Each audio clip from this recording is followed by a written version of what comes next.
There's a moment when you realize the stories we never record can quietly disappear. Christian knows that moment well. After losing the chance to capture his grandmother's story, he began asking a bigger question about memory, legacy, and what we leave behind. In this conversation, Christian shares how grief, technology, and a deep love of storytelling led him to build something that helps people become the authors of their own lives. It's a reminder that your story matters and that saying it out loud can change everything. There is a point in life where it's too late. A lot of stuff, it's unsaid for a reason. A lot of stuff is actually hard to put into words. It's hard to articulate. It's hard to unpack emotionally what you're going through. And some of the stuff, we're just too busy.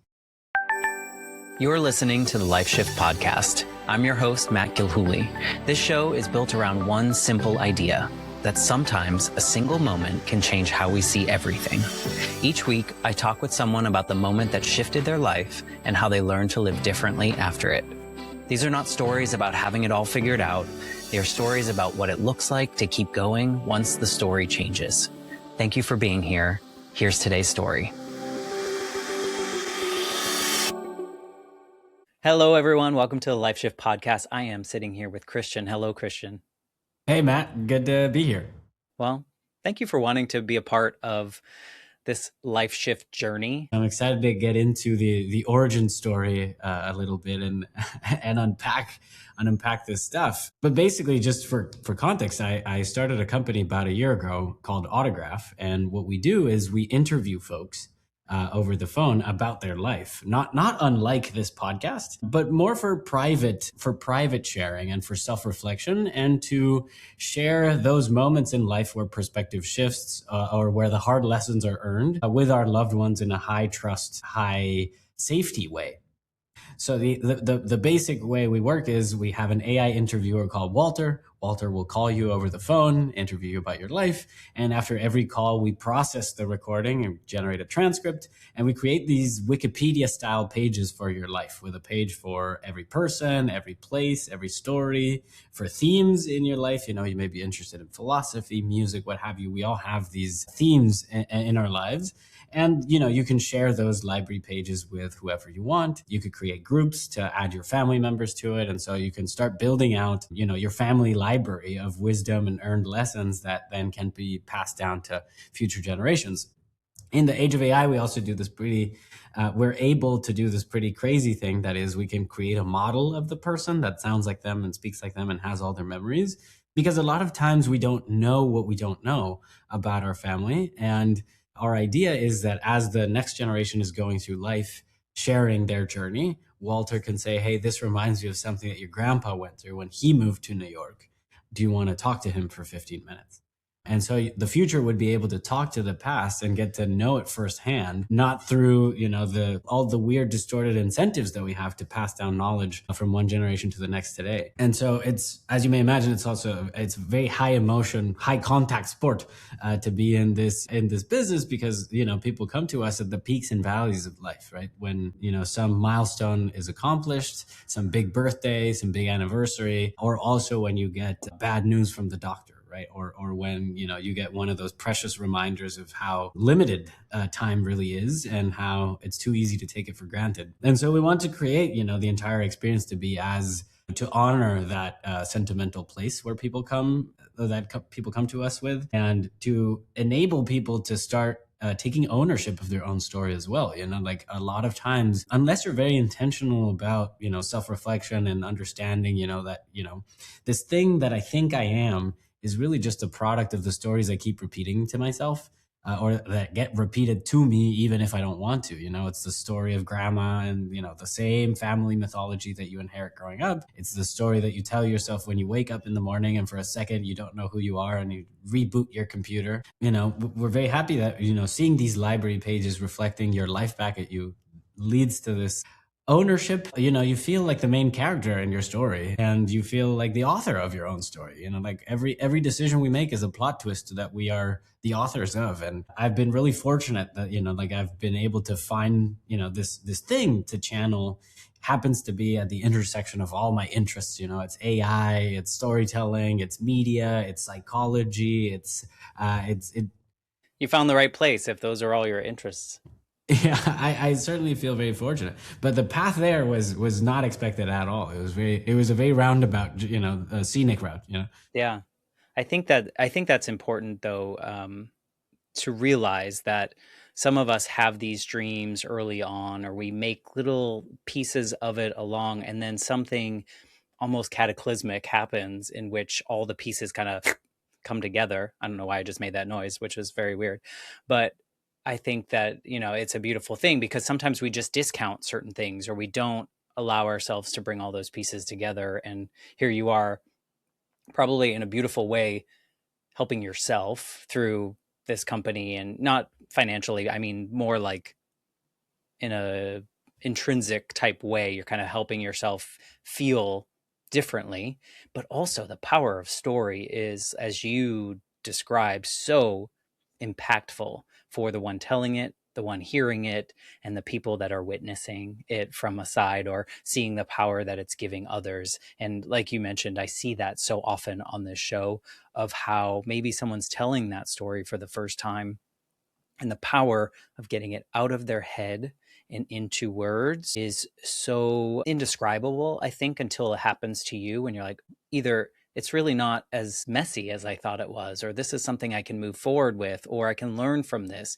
But when it's in our head, either we forget it, we create our own version of it that isn't true, or we just kind of dismiss it. So I think it's beautiful what you're doing, and I'm so curious as to how we got there, but I don't know if you I want to button appreciate that it, up. man. No, I had a note there that is like, part of the whole premise of this thing is like, how do we account for what is unsaid?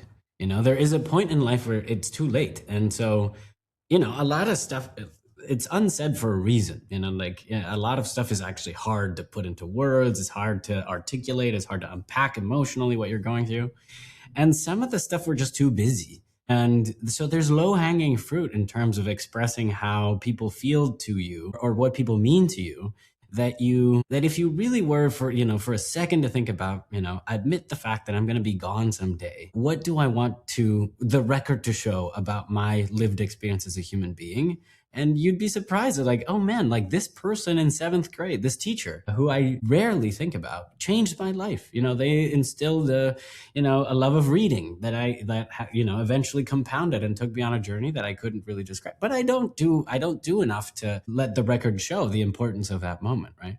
Hundreds of examples like these. And if you get to the deeper stuff, where it's like some of the harder to formulate things, the act of saying them can be extremely cathartic. Even if it's a very simple conclusion, like, why did you do that? Well, because I love that person, or because I can't stand that person, or because, like, and there's a you are witnessing your own self-discovery by our journey of discovering you. And it's yeah, I don't know. I It's get really fulfilling. excited about, yeah, I could it's tell.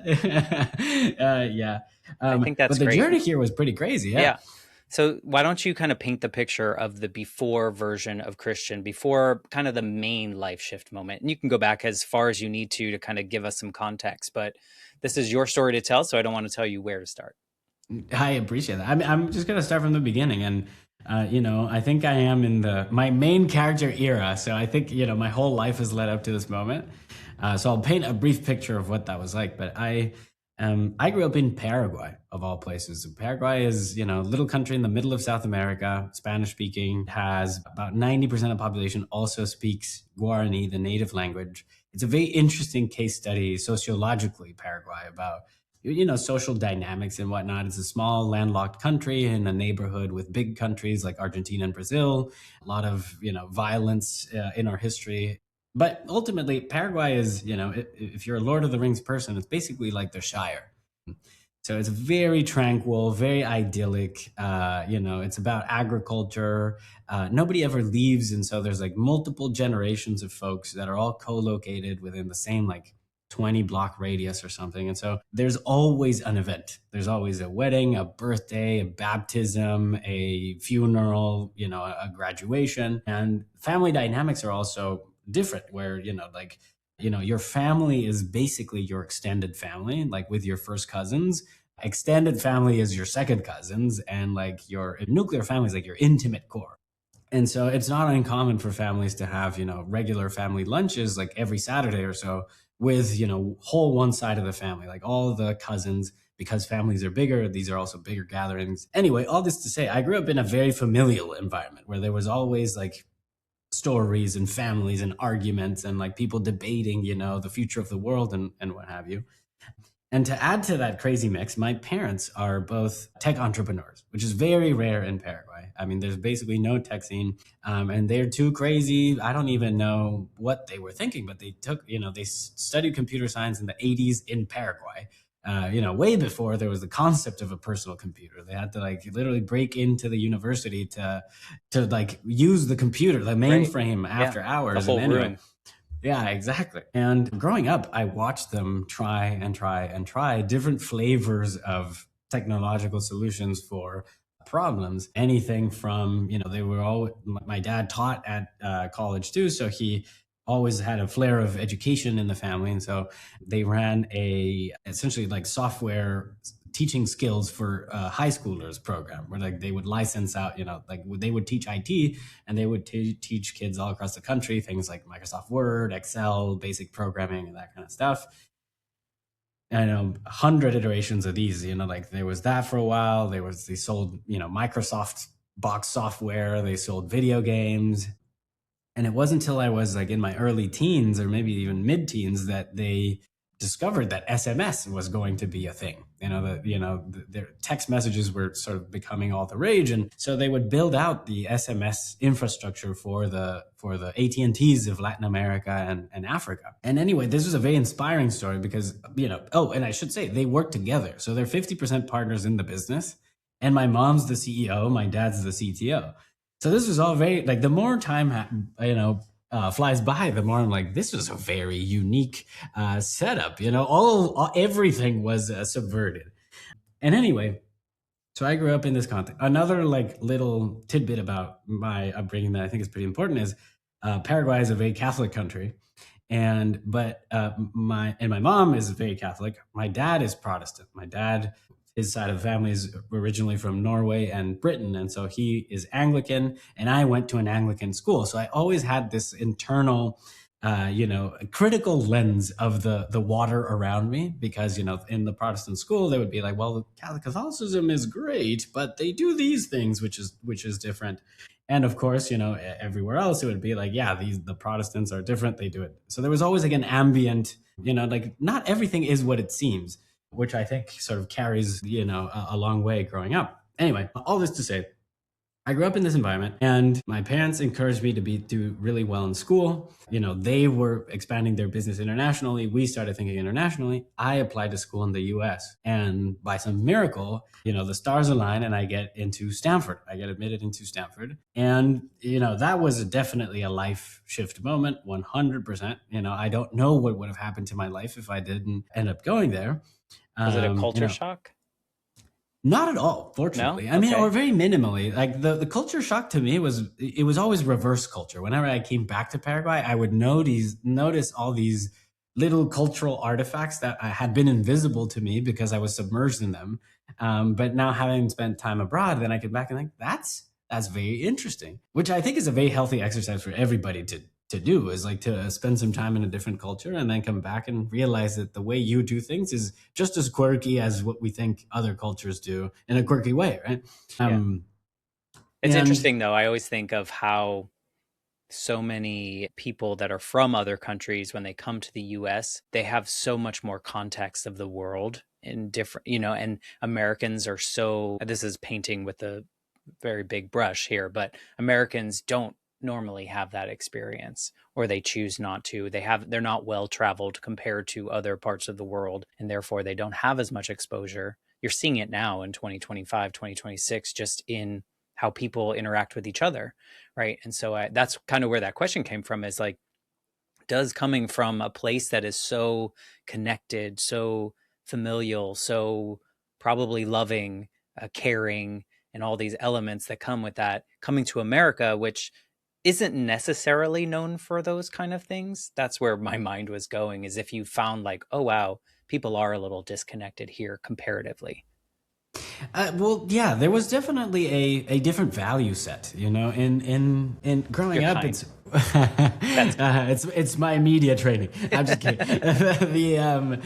Well, you know, like in Paraguay, it's all about who you're related to, like who's your family, like let me place you on this map that everybody knows each other. Here in the U.S., it's a lot more professional, you know, like you kind of move out of your house at 18 and you kind of have to fend for yourself, and you know you have to accrue your resume virtues, that those are your kind of, you know, your identifiers. You meet somebody at a party and you ask them what they do, not who their parents are, who their relatives are, right? But the other thing that I think is interesting is, you know, America exports a lot of culture. So like it was easier for me to understand the map coming to America because there's so many TV shows and movies and you know, so it's more familiar to navigate something where you already have cultural artifacts about than, you know, if you're immersed in that all the time and then you go somewhere that you don't have as much exposure to, then you're gonna be met with that stuff anyway. Yeah. I could see Um, how it would feel like living in a TV show. If oh, that. oh, If wow, that. oh, wow! In 2026, what do you mean? Yes, exactly. um, No, I love that. um, And did you have ties to Stanford, or was this something that you just no, knew they were truly. good for what you wanted to do? I mean, there's a bit more lore here, but my mom had spent a year in Michigan when she was 11 to learn English, and she stayed with a family. It was her godfather and his kids, who happened to be distant cousins of ours. And this family is extremely high achieving. So like all the kids went to Ivy Leagues, all of them have graduate degrees. Truly, like, you know, gifted folks. And in fact, the most intellectual of them had gone to MIT. And so I wanted to go to MIT. That was the carrot that was always dangled in front of me. And so it wasn't until I was in senior year that I had to apply to school and realize, oh my gosh, I don't know anything about how to apply to school in the US. I hadn't taken the SAT. I hadn't really done anything. And so it became apparent that you need to hedge your bets. Like it's a moonshot to get into any one of these universities. And so like you have to kind of like try a few. And Stanford was I was kind of, it was a begrudged thing that I applied to Stanford because I didn't really know much about it. And California is very far from Paraguay. You know, like we have a lot closer connections to the East Coast. And, you know, it happened that this was around the time that the Facebook movie came out. And so like there was a bit more of the, oh, wait a minute, Silicon Valley is actually where a lot of these innovations are coming from. That's where Facebook is, that's where Apple is, that's where Google is. And so it's like, and then, you know, later when you connect the dots backward, given my family's entrepreneurial background, the match was a lot closer with Stanford. And of course, you know, like then there's the whole life-changing stuff of like, you know, I met some of my best friends there, met my wife there, discovered this major that changed my life called symbolic systems. And symbolic That is not systems, one that you hear too often. it is not. Maybe It in is your a circles. quirky. Well, yeah, I guess I'm kind of in it, right? But it's a flavor of cognitive science. It's the Stanford spin on cognitive science, where it's a bit more abstract than how do brains work. It's more how do systems that process symbols work. And this is, you know, minds and machines kind of the tagline. And so what I really liked about it is that I could swap out, you know, all the chemistry requirements from computer science and fill those with philosophy, psychology, and linguistics. You know, and given my background, I had always been interested in education. I'd always been interested in the effect that technology has in society. You know, like the why, not just the how. And symbolic systems became this kind of like catch-all discipline or interdisciplinary discipline that allowed me to explore, you know, like how do these systems affect the economy? How does these systems affect geopolitics? How does it affect my own mental health? And you know, what is the relationship between language and my sense of being? And, you know, it got me, you know, thinking about AI pretty early on, because a lot of the thought experiments were like, well, if AI becomes autonomous, when do you give it rights? Or, you know, so this was like, I can't believe this was 10 years ago, but the conversations around like moral agency of a Waymo, for instance, you know, a Waymo runs into someone or has to make a split second decision about whether to pump the brakes or hit the gas. Whose safety is the Waymo prioritizing? The passenger, the pedestrian, and who's liable? Is it the software manufacturer? Is it the car manufacturer? Is it the sensor manufacturer? It's not easy at all, right? And I also just always like the big ideas. Like I enjoy being Yeah. human so much that I've always been interested in like, but what is really going on? Like why does it feel like this? Anyway, all that to say, I turned that into a job teaching computer science at Stanford. I love computer science. I mean, like I think that was if there's one thing that changed the way I see the world, it's definitely learning to think like a programmer. Mm. Not so much in sort of the nitty gritty aspects of it or code specifically, but the idea that you can split problems into smaller sub problems that you need to solve once, and once you solve it, you don't need to worry about it again. And a lot of problems are just repeat sub problems that if you're disciplined about executing, you can actually do anything. Yeah. Um, You know what's this is going to sound so wrong, but forgive me. It's just what I think. It sounds like you were, and maybe you're just painting a beautiful picture here, but it sounds like you kind of knew that you wanted to do something bigger. You wanted to learn, you wanted to serve. Did you have the way you're painting it? There were no roadblocks really in your world? Like, did you see roadblocks? Were you someone that was like, oh, that's just something else to overcome? Or were you someone that were like, oh man, this is going to stop me in my tracks? Because it feels like you were just rolling, like you were that snowball going down the hill and things were just getting better. I think there's some sanitization going on. Everything was an obstacle. Like I But wasn't did you see it as particularly such? not as an insurmountable. I don't Okay. think I meant anything insurmountable at that point. There were many like close calls, I think, of things where I was like, I didn't want to think about it too much because if I thought about it, it would have seemed insurmountable, and then I would have had to go up against my own perception. But if I didn't think about it too much, then I could just steamroll through it. That's so smart though. Tiny.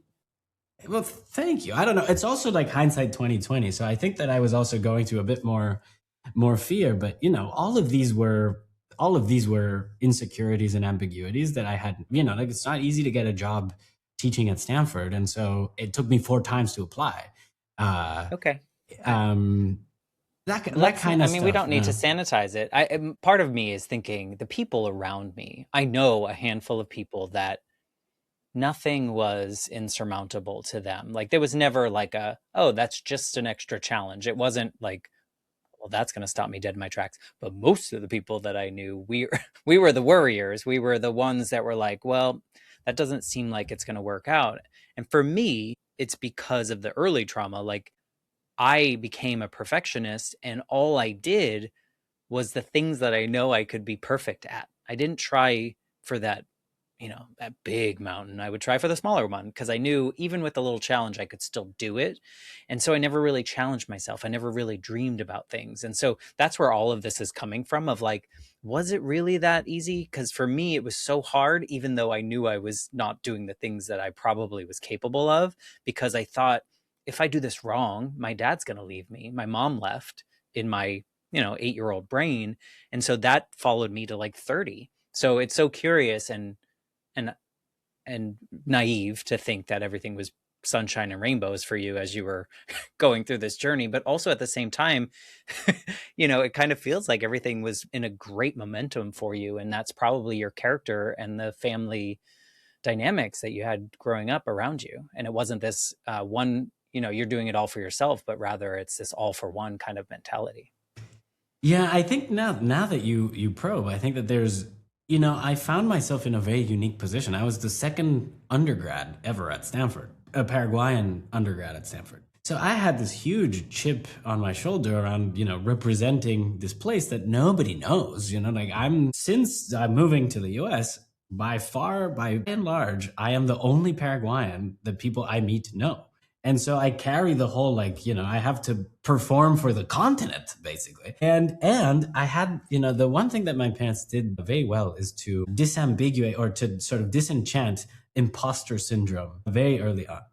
So if you find they always say things like, like the world is of the shameless, like if you're shameless and you show up and you're like, showing up is 80% of the battle. And so if you find yourself in a position where, and I found repeatedly, Stanford was a huge culture shock. My gosh, like I was quote unquote the smart one at my school, and then you go and you meet these like, oh my God, you are smart. My goodness, Same thing later on when I joined Google. Like it's so it turns out I'm not just not the smart one anymore. It turns out I'm the stupid one. Hmm. And Okay, so it wasn't all just this paved road of gold for you as you were kind of walking down coming to the no, States. no, not at all, not at all. I mean, like You just I were mean, instilled with things from your family. And I think that's really a lot of the people that I know didn't have that because of the time period in the States. We didn't have a similar connected community like you did. yeah. So I think there was, I felt that my tribe supporting me in the background Yeah. always. But so just for fun context, like even this is how close it got. My deal with my parents was that they were going to pay for my personal expenses freshman year, and sophomore year on, I have to figure out how to pay for my own personal expenses. So I needed a job, and so I was applying to teach computer science, and I applied once, I didn't get it. Fall quarter, I applied again, winter quarter, didn't get it. I applied again, spring, finally got it. By the time my paycheck came in, like my first, like undergrad teacher, computer science teacher paycheck came in, I had $23 in my bank. So it was one of those like, don't look down, just keep going. And then, But a and lot of then, people would fold there. I feel like a lot of people would fold and give up. So there's something, some seed planted in you that has grown to be assertive in that way and go getter. I love it. I love your story. And I think that part of me is a little jealous that I didn't do the same thing. But, I'm also a product of my circumstances too. And yours. And everybody is. I mean, like, I think there's, we all get certain cards, and it's about, and nobody knows the inner game either, right? So I mean, Yeah. I think, but that's why we have these conversations. I think people don't talk about. Oh yeah, for sure. And there's so many layers to it too, right? Right. Like there's I don't know, like there's so many layers of interpersonal connection that come out in these conversations that I love so much, like, unpacking one's personality. Anyway, yeah. Carry on. So I always loved education, and like I love, the process of education. We were a very reading oriented family, so I loved reading. And I turned my teaching job at Stanford to a software engineering position at Google. This was also a very scary thing at the time. I applied to 40 companies in the Bay Area. One of them responded with one interview that I worked my butt off to perform on. Fortunately, got an internship and eventually turned that into a full-time job where I was a sort of vanilla software engineer at Google doing shopping ads. And so if you search for like HDMI cable near me, you get the little carousel on Google search. That was the job basically. And like at this point, it seems like there's a story arc happening because there is now. But like at that point, I was just trying to figure out, I was dating my now wife, and I wanted to and she's a doctor, so she was going to go to med school. So I wanted to work for a company that would allow me to move offices, that would help me with my immigration journey. And it just so happened that Google worked that way. And Google was an amazing place to learn how to be a software engineer. Google's a weird place. I mean, like doesn't make sense. It just undermined everything that I took for granted about a workplace. No hours. You self-report, like you evaluate yourself. You set your own deadlines. It was very self-guided. And I'm like, how does that make sense? Like I grew up in a place where you do as you're told. At 7 a.m. you're supposed to be here, and you check out at 6, and like whatever you're instructed to do stuff. And here you're supposed to find out what you're supposed to. Did that for 2 years. And then I got promoted, and I wanted to do something that was closer to my interests. So I joined an education team at Google. That was an AI app that you open it up, it opens to the camera, you take a picture of your homework, and we helped you solve your homework. So this was like an AI tutor, think, like 2019. So before any of the AI craziness today. And that was an amazing experience. I mean, like that was really cool because it was impactful. It was cutting edge. I was doing AI stuff, which I liked, and I was doing education stuff, which I liked. And, and it was great. But one of the things that happened in that team was that, it was very startup-y. Everybody had to do a bit of everything. I was doing some design. I was doing some project management kind of stuff. And when we launched and did really well, like number one in the EDU category in the App Store, basically throughout the pandemic, because, then the school shut down and kids had no support. And But then, there's the classic Google thing that happened where, we launched the product and there was no clear follow-up vision. And so, within a month or two of launching, it was put in maintenance mode. And that was pretty disheartening. And around the time I realized that I enjoyed being a software engineer, but it wasn't my calling. I felt that I could have more impact in the world by developing other stuff, like interpersonal skills or thinking like an economist or thinking. Anyway, I sort of wanted to branch out from my just like, sit at the computer and code. And at the time, pandemic was in just beginning. My wife was doing med school in Chicago and my parents were all in Paraguay. And I was like, man, if it's the end of the world, I want to spend more time with the people I love. And so I decided to move to Chicago and work remotely for my parents who were pivoting their business. SMS isn't a thing anymore. And so, they were going through their whole like existential, decision making of what to do next. And what they landed on was that they want to be a platform for future Latin American entrepreneurs to have capital to support their growth, like journeys. And so that was a big culture shock. Talk about culture shock, going from Google to working for the family business, where you're not just employee numbers so and so, but you're the son and you're the older brother and you are the, like it's a lot. There's layers of I don't want to say politics, but certainly like the interpersonal dynamics, right? But it was all these conversations about like, okay, the world looks different. Our family looks different. Like I came to the US, my sisters, both of them studied in the US. We were all kind of living in different places. And so like, what are the structures that we can put in place to maintain our family culture that we're such big fans of? How do we think about legacy? How do we think about, impact in the world? And what do we want to be left of us after this moment that we share disappears? A lot of conversations about what happens if, bad news A arrives, what happens if bad news B arrives, and that kind of stuff. So very sobering and in general, in the context of the world, it was very heavy stuff, right? So then I did that for 2 years and it was great, but my parents are the ultimate founders. And so they would say things like, you have to think like a founder and act like a founder and build your founder instincts. And I realized that I don't think I could fake it, and I don't think I could simulate these founder aspects. I think I need to put myself in the position of a founder to actually be able to understand what it means to create something from nothing and to steer a little, steer something into reality, and I laugh because I feel like that's just such the antithesis of like my experience where I'd be really? like, well, I just can't do it. So I'm just going to keep doing what I was doing before. Yeah. So I love that. But okay, then I think this is the part where our paths become a little more similar, is that I had made a commitment that I was going to do something on my own, but I didn't know what. And so after med school was done and my wife got her residency match to San Francisco, we moved back to the Bay. And within, a couple months of each other, we got engaged. I turned 30, moved to a new city. I knew that I was going to start my own thing. And I had like this not quite breakup conversation pending, but almost breakup conversation pending with my family. And ChatGPT dropped at the same time, like in this context.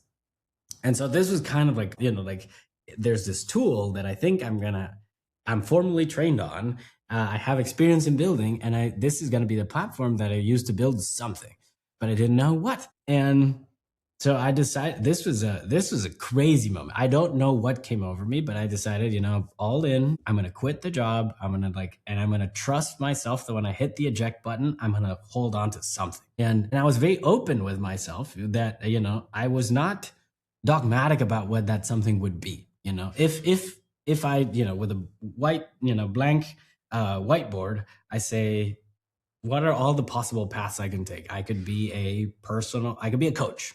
I could be a software engineer. I could be an entrepreneur. I could, start a nonprofit. All these very different flavors of life. I could go into academia and do a PhD. I could get an MBA. I could be a lawyer, and it was pretty overwhelming, especially because, ChatGPT had just come out and I saw how this was going to change everything. And so I couldn't really bet on anything because I didn't know that anything would have solid ground underneath it. The only thing that kind of persisted this 3-month process where I took time off to figure out my next swing was this idea for a story. I had been collecting notes, forever growing up. but on the evening of turning 30, I had this like opening scene for a story. I didn't know what it was, but it was like these two characters that were worried in an alley. And I kind of started like, pulling at the yarn a little bit. And I was like, oh, the character's named Rabbit. That's an interesting name. These other characters named Orphan. That's interesting. What's their backstory? And sort of like this would be the procrastination thing that I would actually make progress on. Like, oh, there's a story that kept evolving. And by the time the 3 months had gone by, I didn't know what I was going to do, but I knew that I had to finish this story. The story had become the sort of lightning rod for I can tell my own lived experience, and I have to get all my philosophy in order, and I have to sort of game out what I think is going to happen. And I get to sort of express some of the angst around having lived through COVID and how that felt in a world that had seemed to go completely crazy. And so I was just trying to grasp at like, how do we keep sanity around in case something else happens like this in the future? And I should say, for this 3 month process, I remember thinking like, man, I really wish I could use AI to help me write my next chapter in my life. If AI knows me and knows my family and my cultural background, and like, I wish that like AI could help me imagine the potential futures and help me like say, okay, this is the path I want to take. In absence of that, I was writing my own story. So I commit to writing this book, and it's the most transformational thing I've ever done by far. In this journey, all these things around accepting that I'm the main character in my story, and that I literally took time to become the author of my story. It took on this almost spiritual quality where it was like, wait a minute, like, if I have actual control over how I interpret my identity, then I kind of am invincible. Like I can always reframe a challenge as, a workout, or a setback as like you can connect the dots in a way that serves you and doesn't hold you back. And it wasn't like, this was excruciating, by the way. I mean, like I was in tears half of the time, just like sort of like allowing myself to process some of these narrative junctures that had shaped who I was. But at every corner, there was emotional release because I was allowed to see myself for like the human being living them. Even when some of those emotions were coming through the voice of the villain or through the voice of, a side character. So is this like a parable and was kind of like your life in that form? Basically, it's like my story. It wasn't like a memoir. Not a memoir at all. It's a sci-fi story about a spy and like infiltrating an Elon Musk neuro company that, gets psychedelic. It's completely different. Like, but you were able to kind of process, like insert your life and stories through that. Kind of reminds me of something else. I'm trying to think of the book. Ender's Game? Was it that one? It's a bit of a trope. I mean, probably the most famous one is the Divine Comedy. Okay. So Dante it's like like I didn't even know this at the time. Later, some friend told me like, oh, this is what Dante tried to do. And, basically it's like, what is going on through the lens of the story where the protagonist happens to be the author. Yeah. No, I mean, I think that's beautiful. I think there's so much, like we said before, that power in story, is so much there, but you really understood yourself and the journey through that. Transformational. I mean, truly, truly super important. And I remember thinking, I wish everybody could take the time to write out their story so that they could go through this thing that I went through, because, like that was a before and after moment where I had like no clarity on where my life was going to go next, what the output of this book was going to be, am I going to publish it? What am I thinking? I had some like more, it was a bit of a Hail Mary too, in the sense that like I saw where AI was going and I realized that the only thing that can save us is if we train AI with good data.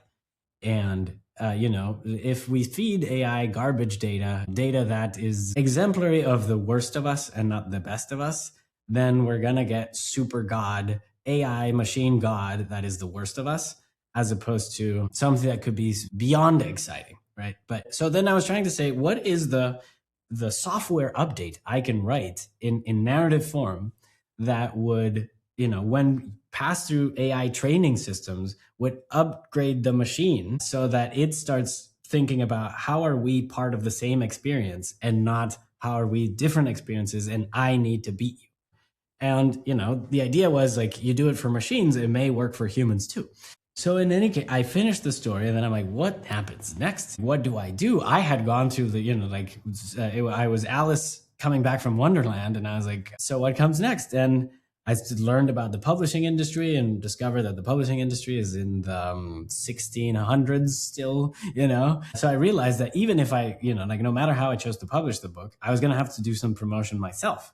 So in order to build a tiny little audience to then sell the book to, I started a podcast because I kind of bought into this whole idea of being an author in the 21st century, what it really is, like, it's a book and a podcast and events and all that kind of stuff. And so I started a podcast to talk about the ideas in the book, roughly, or like the stuff that is all in this library, like science fiction, poetry, philosophy, psychology, AI research, software engineering, the economy and jobs, and just really try and understand like what happens to our humanity in the age of AI, like what is left of us. And I'm, as not quite, I made it to 50 episodes, so not quite the 237, but I also fell in love with the format. It's the best. It's the best. It's storytelling, but also human connection. And you get to like meet someone who you probably otherwise had no chance of meeting. Exactly. And you get to jam about the stuff that is important to them and that you find important to you too. And so that was another sort of inspiration moment where I remember thinking, man, I wish I could interview everybody on Earth. I love people, and I love discovering who people are. And I think I meet everybody, and there's a reason for my meeting them. And I want to get to that reason as fast as possible because I'm excited about it. And so I remember thinking, I wish I could interview everybody on Earth. So I did that for a bit, and I was doing consulting gigs here and there to pay the bills. And I realized that one of the people I should be interviewing, not necessarily for the podcasting, not to publish, but to record, was my grandma.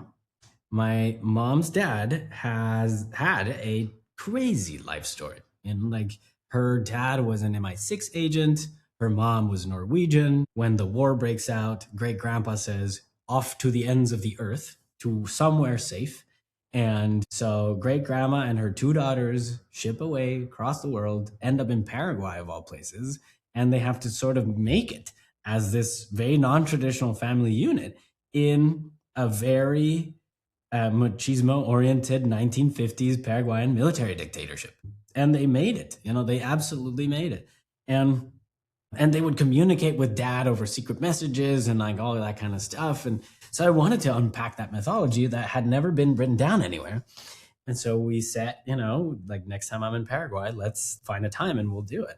And a few weeks before my trip to Paraguay, she had a stroke that left her paralyzed and incapable of having that conversation.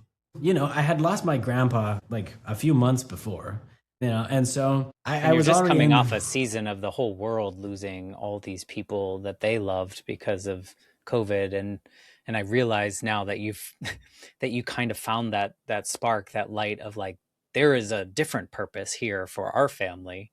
And now you set this stage in which maybe you're not going to get that. Right. And I had the outline of the questions that like I now knew were gone. Like these are things about my story that inform my grandma's personality, that in turn inform my dad's personality, that I just won't have access to, that I'll have to sort of hope to reverse engineer. But it will never be as like, it will never be certain, and it will never be as cool as getting the story as lived. Yeah. And that was the catalyst. I mean, that was the moment where I was like, okay, let's take stock of everything that happened in the last couple of years, and like, let's see if I can make all the threads come together. Yeah. And I mean, you had all the threads. And that, yeah, and I had the menu, and I looked at it like a puzzle, and I was like, how do I make this a solved problem so that nobody else has to go through this again? Like, we can't stop people from dying yet, but we can at least do something to preserve their story, Yeah. So you took all the skills and all the things that you worked your tail off, trying to find the spot, and you found it.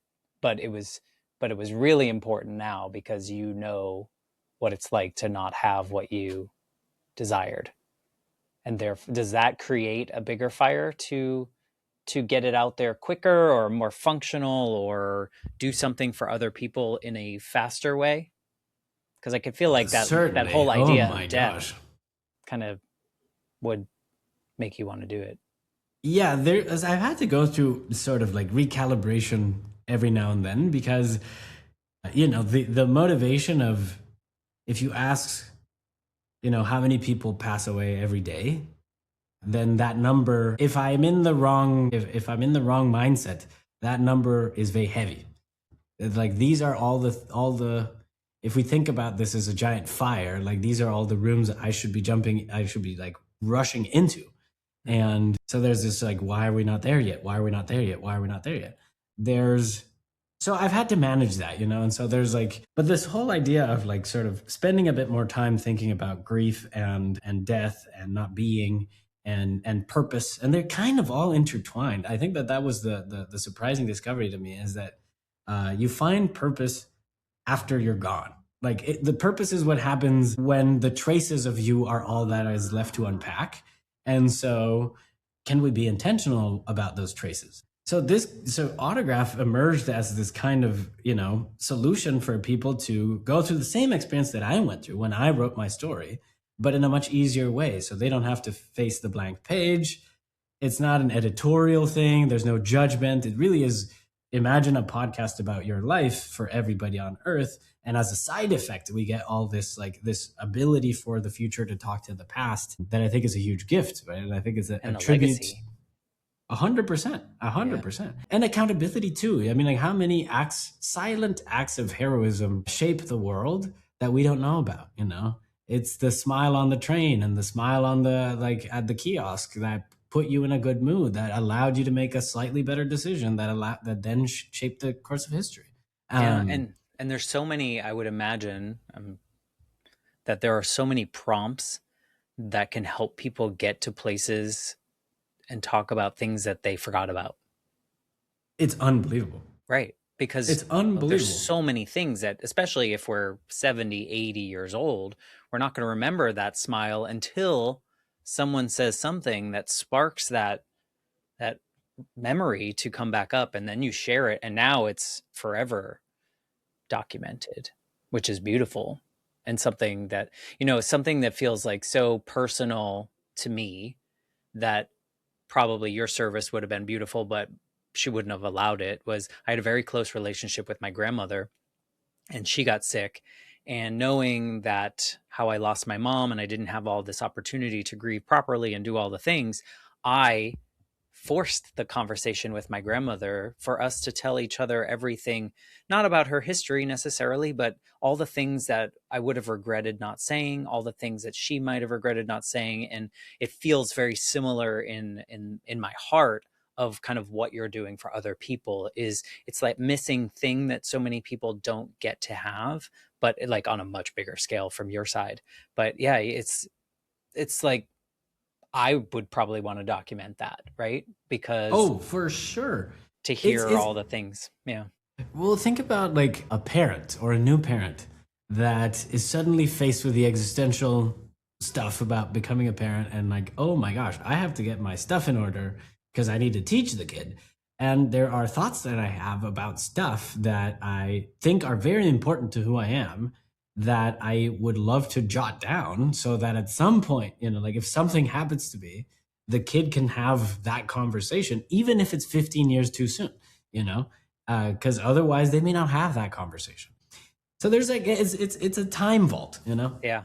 How do you, in this service, how do you keep people from overly sanitizing their history and experiences? Because I feel like that is something, especially the older generations, even my generation, was taught to do. We were taught to only share the good things and not the hard things, not all those things. How do you approach that? There's usually repetition helps. Well, there's a really fun and kind of challenging product decision here around. So it gets at this really difficult question of who are we really? Like a couple of notes, for example, like in a certain way, we're painting a portrait of the person, right? We are engaging with the version of themselves that they want to be remembered as. And there's a sovereignty there that I think is very important to respect. I would think of my grandma, my dad, like these would be people who would not share the difficult stuff first. And so they would probably say the sanitized version, and then you can paint the portrait of them in that way, and then they feel acknowledged and valued and seen. And once you build that rapport of, okay, this is how you want to be seen, how do you see yourself? Like, what were some moments that you could have done things differently? What were and so it really is this long-term trust game where Yeah. we That's the um, safety. it's an emotional safety thing. But I will also say that there's, we find everything, like there are people who have stories of extreme difficulty and trauma where almost the first thing that they want to share is that, because they want to say, hey, I made it. I'm on the other side of this horrible thing. And it's identity defining for me to tell you that I went to rehab, or that I was imprisoned, or, whatever it is. So we get a bit of everything. And what we want to do is create that space where people feel ultimately comfortable to share the hard stuff, the mistakes that you paid for in blood, sweat, and tears. Because at the end of the day, when the next generation is going about their life and they're thinking of making a decision, and they may not have visibility into the cost of a mistake there, that is where you want your tribe to show up and say, if I hadn't fucked up this thing, I would be in a different place now. Or conversely, if I didn't take that opportunity, or like if I hadn't taken that opportunity, I would have been nowhere. And because it's coming from a position of folks who by biology are designed to have your best interests at heart, it's higher signal than what you would probably get from, certainly from Instagram, or like if I search on Google, like what to do about this decision, you're going to get a few sort of generic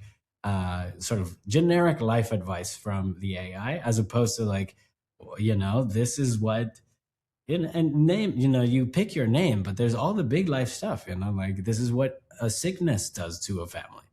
This is the cost of not paying for insurance. This is what infidelity feels like. And this is what, like all the like hard stuff about life. This is what getting fired feels like. Or this is what proposing to someone and them saying no feels like, Yeah. I have a question for you, and probably one of the last questions, but this one I want to know for you internally, in your heart, in your head, whatever that means to you, when you saw the first client's results, or first customers, or first person's results, and their reaction to it, what did that do for you? I can't even explain it, Matt. One of the first pieces of feedback we got was, thank God you exist, because I don't know how I would have told my story otherwise. I immediately thought, thank God you exist. And it's the most motivating thing in the world. My job is to remind people that they have infinite power in the internal richness of their mind, and that their story is a hidden puzzle piece to some problem in the future. It's like unlock some kind of lock in the future that only your lived experience can inform.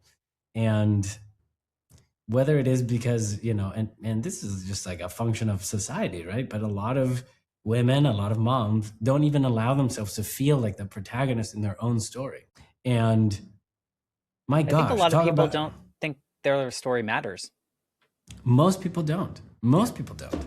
And so you're giving power to these people as much as you're giving to their legacy and all that stuff. You're giving the power of these people to see how much they actually do matter and what their life means to them more than other people. Totally. And even if it's not for someone else, even if we just remind you how much your life should mean to you, that's a job well done, Yeah.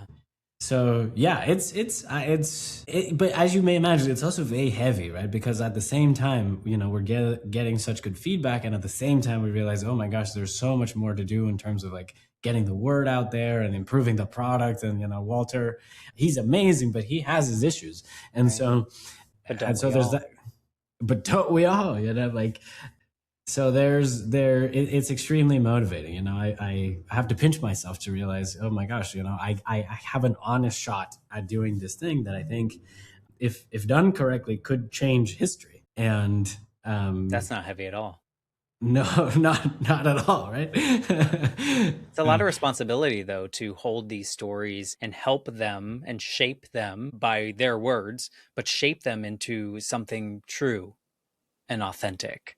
Because as a lot of people are skeptical, technology can also do things that are not as great. And so I feel that there's probably a lot of that moral agency you were talking about earlier, and how do we make sure that people are protected in the way that, not in the privacy area, but really in how their story is developed, and in a way that makes sense to them and true to them. 100%. So many things, like what usage patterns are acceptable, like we don't want to build a companion that takes away from your existing social relationships, right?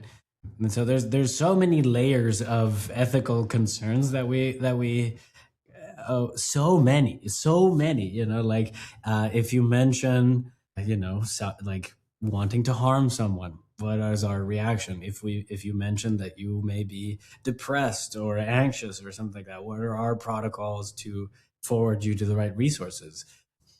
You're doing the good work. I mean, it's all important stuff, and the end result is what's most important. And it seems like there's no better person to kind of lead the charge, because you're talking about all the right things. I think there are many tech entrepreneurs that don't have the heart that you have, not to insult people, but I think this particular venture, you have to, like, you're holding such important things that it seems to be that your heart is in the right place, which I think for here is the most important. A lot of people can come with the skills and the education, all that stuff. You have that as well, but most importantly, your reason for existing in this space is true, it seems, from our long time that we've known each other now.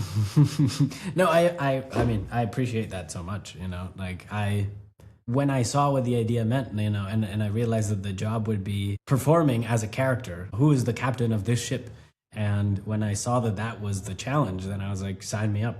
That's the challenge of a lifetime. Like I will be the keeper of stories if I need to be. And I'm just playing against myself, like what is the best version of that guy that I have to become? And no, and it means so much to hear you say that, man. I mean, like we're certainly trying, like we're trying to do something that matters to folks, remind folks that they matter, and that technology can have a soul, if That's allowed to important. express itself. Yeah, I think that's important. Curious that if this version, we're recording here in December 2025, if this version could go back to the one that was kind of like, quit your family job and you're at the whiteboard kind of just ideating on all the possible things, is there anything that you would want to tell him? Don't look down. So I didn't even get, so now it's, but there was another traumatic layer that was, okay, I had the idea, but then how do you turn it into a business, like, and what's the model, and like what are your marketing channels, and how do you sell this, because it's not something that exists today, and how do you raise money for it? And so raising money for it was by far the hardest thing that I had to do.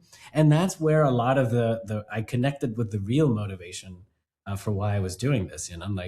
Like sure enough, there's a good influential business to be built out of this, but it's, this eventually transcended to like, oh, because I want to make a difference. And then I was like, because I want to make my parents proud. And then I was like, because I love my parents and I want to record their story. And I'm the guy who figured out that I could do that. How could I forgive myself if I wasn't that guy, Yeah. Um, Yeah, I mean, there's and all sorts of avenues that your story would take. I think the biggest thing for me is that the beginning of your story started with how close you are to your family, the people around you, your community. You take, all these other routes, not losing that, but here we are back again at the importance of family story, the connections that you're providing to people. So all along, that heart thread was there. Sure, there are tricks and tools and tips of things that people could do to get funding and build a product and all these things, which I'm sure is amazing. But to me, the most important thing is, when I talk to people, is like, why are we doing these things? Like, what is the point? Because for so long I grew up thinking everything that I need to do is to make money. That's all that mattered. And it's, yeah, that's nice. We need to be able to pay our bills. But at the end of the day, I think where we find our passion, we can create something out of it that brings us the things that we need to cover the other things that we need. So I appreciate you going on this journey and telling your story in this way. I think people can learn more about you right on your website and stuff. They can probably find out Most more. certainly. What's the Yep. best way to, like, maybe something you said triggered something in someone in a good way and they want to share part of their story with you? Is there a way to get into your circle, learn more about your product, but also connect with you? Yeah, of course. Best way to learn about what we're doing is at autograph.ai. We have a blog there where we constantly update what's going on. You can try out talking to Walter, get a feel for the experience. If it inspired something in you, phenomenal. But if it reminded you of a story that you know you need to keep before it's too late, we also allow you to invite other people to the platform. So you may not, it's, it's a project. So like it may not be time for you, but it's also a great lifetime achievement award for anyone who you consider a hero. And I'll send you my like X profile on LinkedIn if people want to connect with me personally. I'm super open to Yeah, chatting as well. I think they're back to that whole power of story, back to the, basically what you're doing for the world, the power of a story right there. But for me, when something triggers something from someone else's story in someone and they've never shared it before, or they just need to get it out and be like, hey, Christian, when you said this, I really connected with it because this is what happened to me. You're giving them a gift because now they said it out loud. Right. And maybe it's something that turns into a connection with autograph, maybe not. But at the same time, we're trying here in these podcast conversations to help people feel less alone, to help people share their stories more. You're helping document those things in that way. And I think it's so beautiful using technology and finding that humanity that can be found there, and just helping future generations that we don't even know what they're going to look like or who they're going to be. Thank you for the work that you're putting into the world and being willing to be a part of this show. I appreciate you saying that, Matt. It's a pleasure to be here. Well, I could talk forever, but I know that I've kept everyone listening for a little bit longer than normal, and that is okay with me because I think we went exactly where we need to go. So I'm going to say goodbye right now, and I'm going to thank you all for listening and being a part of this journey. And I will be back next week with a brand new episode. And thanks again, Christian, for just being you, doing what you do for the world. Pleasure to be here, Matt. Excited to chat soon. Will do. Talk to everyone soon. Thank you for listening to the Life Shift Podcast. If you want to learn more, go to www.thelifeshiftpodcast.com. There you can check out all the different episodes. You can check out the blog, some of the reviews for the podcast, and the Life Shift Journal. Links are there so you can purchase your own copy, whether in digital or print format. Thanks again.